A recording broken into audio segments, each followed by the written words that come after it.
यहीं पे एक और हम एग्जांपल, जैसे कि मैंने पहले राइटिंग की दी थी, कि अगर इस रूम के अंदर आप बहुत अच्छे म्यूजिकल इंस्ट्रूमेंट्स रख दें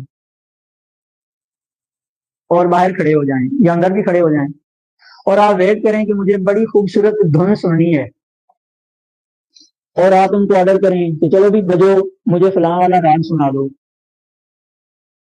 मुझे महसूस करो, ये सुना दो, वो कर दो, आप थकते रहेंगे, वो नहीं बजेंगे, मतलब म्यूजिक क्रिएट नहीं होगा। Although the musical instruments are over there.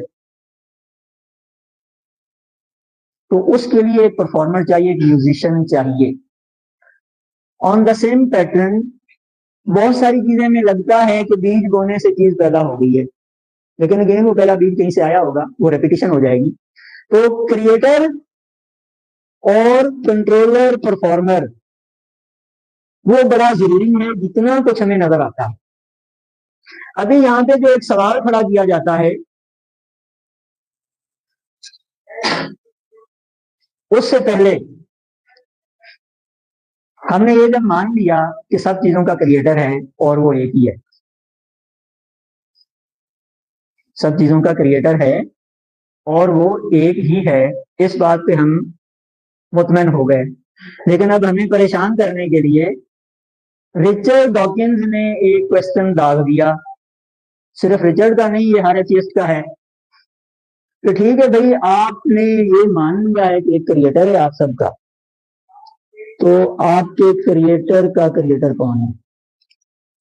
वो हमारी ही दलील हमारे ऊपर चस्पा कर देते हैं कि आप खुद कह रहे हैं कि ये कुछ भी आपे नहीं बनिया, तो वो जो इतना कॉम्प्लेक्स बीइंग है जिसको आप खुदा कहते हैं, कि वो भी आपे नहीं बनिया, तो उसे किसने बनाया?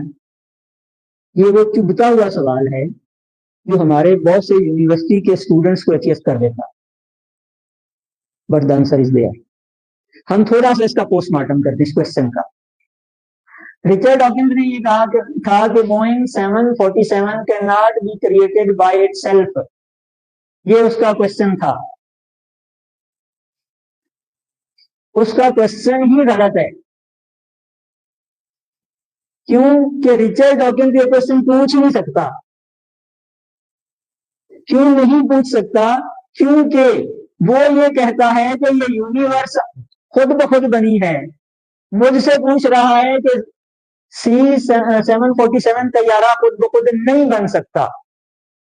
खुद कहता है कायनात खुद बनी है, मुझसे पूछता है कि एक जहाज खुद नहीं बन सकता। क्या उसे ये क्वेश्चन पूछना? वो पहले तो अपनी फिक्र को दुरुस्त करे, पहले वो खुद ये बात माने कि एक तैयारा खुद नहीं बन सकता, तो फिर ये कायनात भी खुद नहीं बनी। मेरे सवाल का जवाब उसके पास नहीं है, क्योंकि उसका पूरा जो रॉन्ग बिलीफ सिस्टम है वो धराम से गिर गया इस एक सवाल से। लेकिन हमारे पास उसके सवाल का जवाब है। We are going to address it. तो अब अगर यहाँ पूरे एथियज्म को इसी उन्हीं के क्वेश्चन के साथ या मल्टीप्लाई बाय जीरो करना चाहें तो हो सकता है, बिल्कुल। वो खुद मान रहे हैं कि तैयारा खुद नहीं बन सकता, और साथ ही कहते हैं कि पूरी कायनात खुद बन गई है।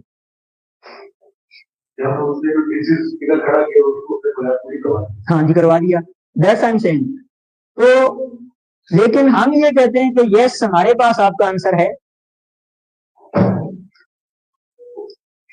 हमारे पास क्या आंसर है?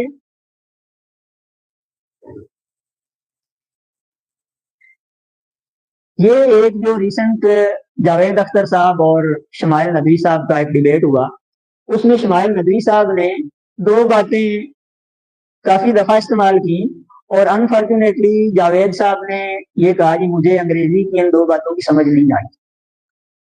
मे भी उसको ना आई हो, और लगता था कि पहले उसको समझ नहीं आई थी इस टर्मिनोलॉजी की, लेकिन जब आ भी गई तो उस वक्त उन्होंने पूरा उसका रूट ही चेंज करना चाहा।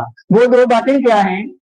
एक है इनफाइनाइट रेग्रेस ऑफ कॉज, दूसरा है contingent being. Infinite regress of cause क्या होता है कि एक दलील के बाद दूसरी, फिर तीसरी, फिर वही पहली। जैसे मैं कहूं कि अंडा मुर्गी से आया, मुर्गी अंडे से आई, अंडा मुर्गी से, मुर्गी अंडा से, ये इनफाइनाइट रेग्रेस ऑफ कॉज है। तो इसको फलसफे में और मंतक में वो वैल्यू नहीं दी जाती। इसको फिर यही वैल्यू दी जाती है कि आप किसी जगह रुक जाएं, कोई एक फुल स्टॉप अपना बना लें, या अंडे को मान लें या मुर्गी को मान लें, या ये मान लें कि अंडा पहले है या ये मान लें कि मुर्गी पहले, क्योंकि इसका कोई और हल नहीं है। कॉन्टिजेंट ये होता है कि जिसकी मौजूदगी ये बताए कि ये किसी और की वजह से है, यानी ये टेबल ये बताती है कि इस दुनिया में दरख्त पाए जाते हैं इसलिए टेबल बन रही है।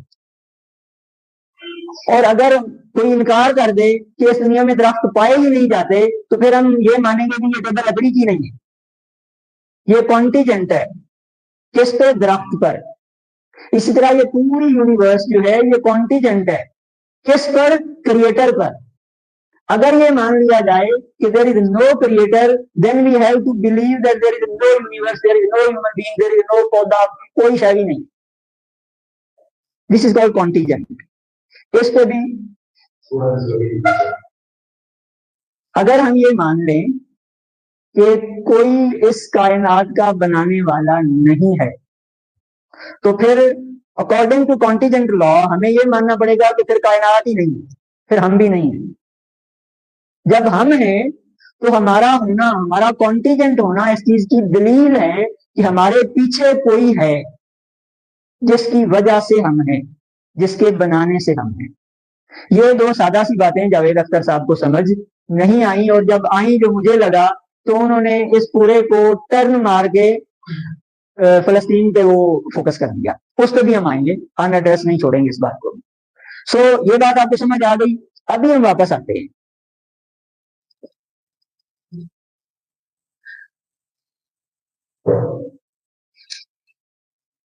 यह सवाल था रिचर्ड डॉकिंस का कि फिर तुम्हारे खुदा को किसने बनाया है। अब हम ये कहते हैं कि पहले दरख्त को बनाने वाला, पहले इंसान को बनाने वाला, पहले पौधे को बनाने वाला, बिग बैंग को बनाने वाला, यानी जितनी इस यूनिवर्स में कोई लाखों तरह की मखलूकात हैं, उन सब को आप पकड़ के रिवर्स रिसर्च पे जाते जाएं तो आपके सामने एक क्वेश्चन आता जाएगा, इन सब का कोई क्रिएटर है। और हम इस पॉइंट तक पहुंच चुके हैं कि सबका एक ही क्रिएटर है। अब हम अज्यूम करने लगे हैं कि वो जो एक क्रिएटर है सबका, तो रिचर्ड डॉकिंस कहता है कि वो खुद नहीं बन सकता। अज्यूम कर लिया कि उसका भी एक क्रिएटर है। तो अब पहले हमने कहा था कि ये क्रिएटर है, अब हमने कहा कि इसका ये क्रिएटर है, तो अब ये क्रिएचर हो गया, मखलूक हो गया, तो क्रिएटर तो फिर ऊपर आ गया। अब हम कहेंगे कि नहीं, इसका भी कोई होना चाहिए। हमने कहा कि इसका ये है, अब ये फिर मखलूक बन गया, तो क्रिएटर तो फिर क्रिएटर है। इसका भी कोई होना चाहिए, इसका भी कोई होना चाहिए, इसका भी कोई होना चाहिए, इसका भी कोई, तो फिर हर क्रिएटर क्रिएचर बनता जा रहा है। हम अज्यूम कर लेते हैं कि कुछ 10,000 जो क्रिएटर थे वो क्रिएचर बन गए, लेकिन जो एक फिर भी ऊपर आ गया वो क्रिएटर है। तो अल्टीमेटली हमें लॉजिकली बाय रीजनिंग ये मानना पड़ेगा कि कोई ऐसा क्रिएटर, कोई ऐसा होना चाहिए जो इंडिपेंडेंट हो। यानी ये सारे साइकिल के अंदर कोई ऐसी ताकत होनी चाहिए जिसके पास क्रिएशन का सारा मवाद, सारा मटेरियल, सारे रिसोर्सेज, सारा इल्म, सारा कंट्रोल, सारी अथॉरिटी हो, लेकिन वो इंडिपेंडेंट हो। अगर वो डिपेंडेंट हो गई तो वो क्रिएचर बन जाएगी। और हम ये कहते हैं कि उस ताकत को सुप्रीम पावर होना चाहिए। मैं एक वर्ड दे रहा हूं आपको, जो पूरी यूनिवर्स की क्रिएशन को लेकर आप ये डिस्कशन चल रहे हैं कि इसके ऊपर ये, तो जिसको आप अल्टीमेट मान रहे हैं उसको हमने कहा इसको सुप्रीम पावर होना चाहिए, इसके ऊपर कुछ ना हो। अकल भी यही मांगती है कि इस डिस्कशन के अंदर कोई एक अल्टीमेट गोल ऐसा सेट हो जाना चाहिए जिसके ऊपर कुछ ना हो।